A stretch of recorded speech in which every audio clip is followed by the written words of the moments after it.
Hey, this is Tristan from Amazopia.com, the unofficial Amazon blog, and this is my review, my preliminary review of the Kindle Fire. I haven't had the Kindle Fire for too long, and I'll do another review once I've had it for a week or two.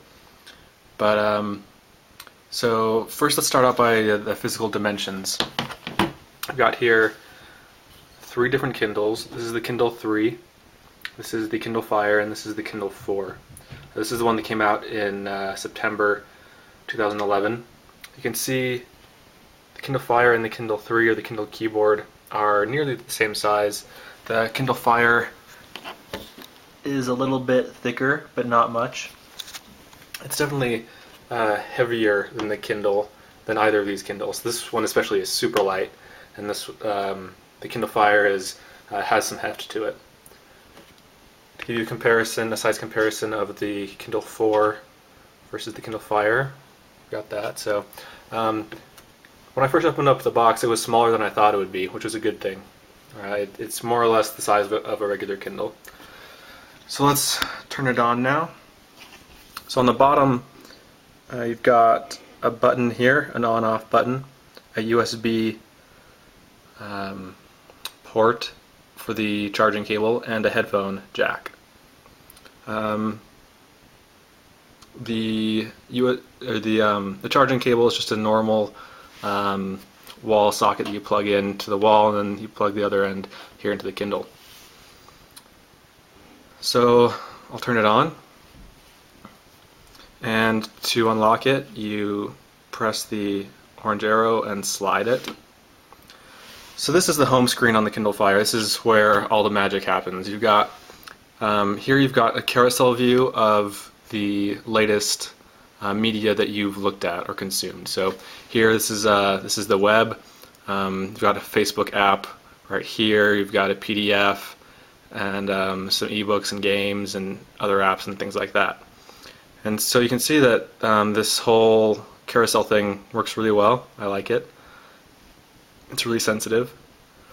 And what I'm going to do is go through each of the menu options up here and show you how the different forms of media work on the Kindle Fire. And I apologize if this is difficult to see or if it reflects a lot. The screen of the Kindle Fire is pretty reflective, but hopefully you can make sense of what's going on here. So first, so this is the menu up here, and this is what the majority of the review will focus on, because that's what most of the people will be using the Kindle Fire for. We've got newsstand, books, music, video, docs, apps, and web. So we'll start over here on the left. Just click on it. Newsstand is the shelf for magazines and newspapers that you subscribe to. Now, Kindle Fire owners can get a free 3-month subscription to a number of Condé Nast magazines. I subscribed to Architectural Digest. It's free for the first 3 months, and then you pay after that. So you click on it, and this is what the magazine looks like. Comes out really clear. You can flip it over and view it that way. To turn the page, you just swipe across the screen.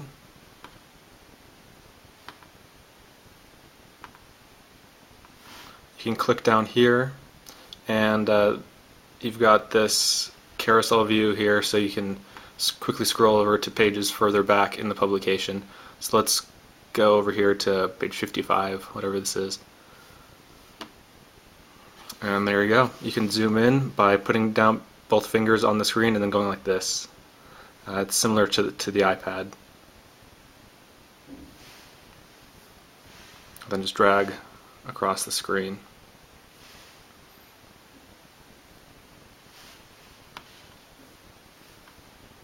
And then I'll show you this view. This way it gives you both pages, the full spread. And then again you can zoom in and read things in detail. Oops. I guess that's as far as you can zoom in on this one. But yeah, so that's the newsstand. Let's go back to the main page. I think that's just about all for the newsstand. One thing that's interesting to note is that some of the newsstand publications that you can download and get for free or pay for on Amazon are actually apps. Like I downloaded the Wired, what I thought was the newsstand, but it was actually an app. So if you download it and you can't find it in the newsstand, then go to apps, if that makes sense. And I'll show you the Wired app in a second. So let's go to books now. You can sort your books by author, and that's how I have them here now, or by recent, how recently you bought and downloaded them, or by title. So, and then you can just scroll up and down.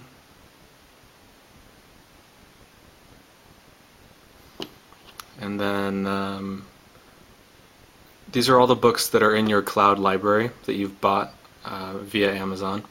You can see up here it says cloud and device, and if you click on device, these are the publications or the books that you have actually on the physical Kindle. So if you're not connected to the internet, you can read these. And to download a book that you've purchased before that's in the cloud but not on your device, just click on it like that, and it says, I don't know if you can see it, but it says downloading, and there's a little cancel thing right there. And now you can see Beauty and the Beast has downloaded, so let's open it up and see what it looks like. Okay, that's one thing that's kind of annoying about the Kindle Fire. Since the button, the on-off button protrudes a little bit on the bottom, I've accidentally turned it off or on a couple times. So let's turn that back on. I'm going to flip it upside down to mitigate that. Okay, so here we are in Beauty and the Beast, and you can see it looks good. You can change the font size and spacing and everything just like you can on a normal Kindle. Just swipe to turn the page. Works really well. It's pretty simple. So like I said at the beginning, the Kindle Fire is a little bit heavier than this Kindle, for example. So I don't know if I'd want to read it one-handed for an extended period of time. It might get a little bit tiring. I mean, it's not that heavy, but you know, for an extended reading session, I would definitely choose this one over the Kindle Fire. Alright, so let's go back home. Music. Now these are the albums and songs that I have in my Amazon cloud storage. Some of these I bought on Amazon, others I've uploaded from my computer to Amazon. Let's listen to some Foo Fighters. So here I've got it sorted by album and sorted by artist, or by song, or by playlist. Let's go back to artist, and let's play some Foo Fighters. I'll go with the Foo Fighters album, and let's just start at the beginning.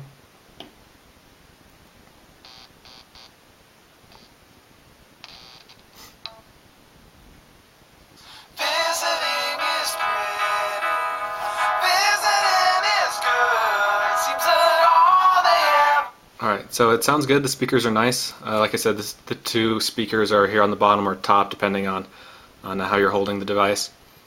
The neat thing is that you can do other things while you're listening to a song. So while I'm listening to Foo Fighters, I could be checking Facebook or whatever I want to do.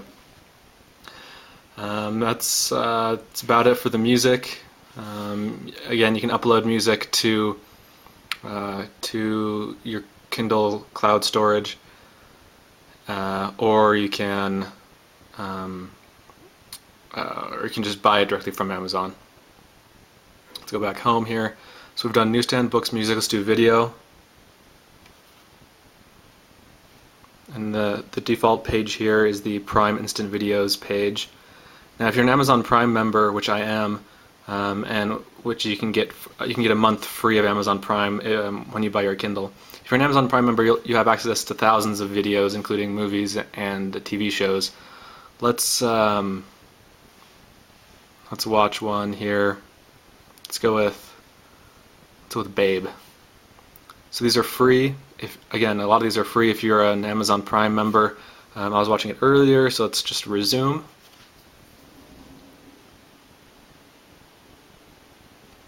And this is just streaming directly over my Wi-Fi.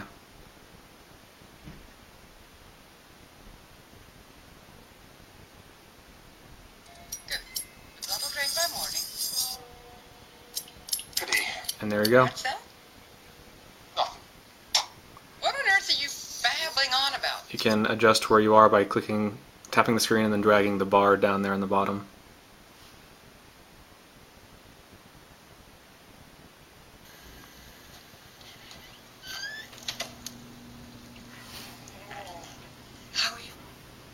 And of course you can adjust the volume and everything. And if you stop playing your video, you can resume exactly where it took off. So, pretty neat stuff. Let's go back to the main page here. Let's go to Docs. So when you click on the Docs page, you'll see a little thing that says send documents to, and then it'll have an email address. Oops. So you can send documents to yourself to read on your Kindle via that email address. So I'll show you how PDF looks.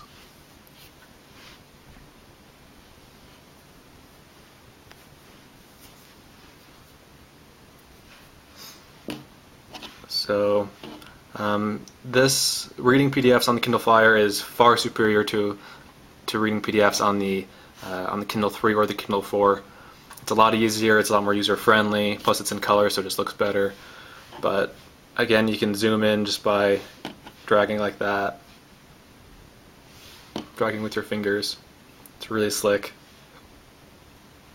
And I will be reading a lot more PDFs now that I have my Kindle Fire. It's super simple, and again, you just email it to yourself and it'll sync wirelessly over the Wi-Fi.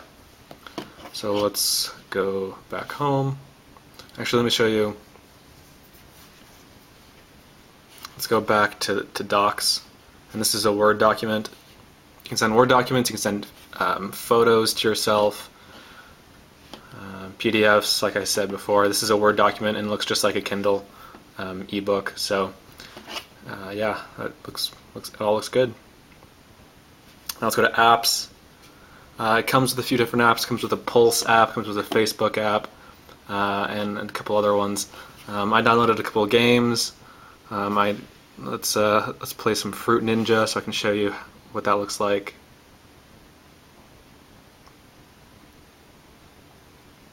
Did I not click on it?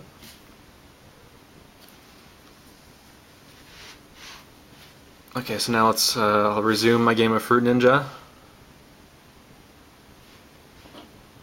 I turned the sound off because it's kind of loud, but this is the game that Jeff Bezos played in his keynote address when he revealed the Kindle Fire, in case it looks familiar. It's a fun game though, and I think it was 99 cents or something like that. Anyway, let's go back home now.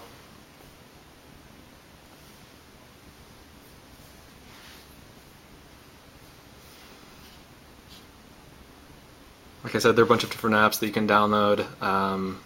Games, there are weather apps and Wi-Fi apps to find Wi-Fi and all sorts of stuff like that. So that's that, and then let's go to web. Here's Amazopia. Looks pretty good, just like the way it looks on any computer. And I only have a minute left of video, so I'll make this quick. But you can bookmark things. I'll show you Facebook, and this is the mobile version. Let's go to Google, and yeah. So that's a quick overview of the Kindle Fire. I really like it. I've never had a tablet before. I've played with an iPad, and I loved the iPad. I'm a big fan of Apple products, but I never bought one just because they were too expensive. This is at only $199 is a great deal, and I'm really happy with it. So check back for more videos soon from Amazopia.com, the unofficial Amazon blog, and let me know if you have any questions. Thanks.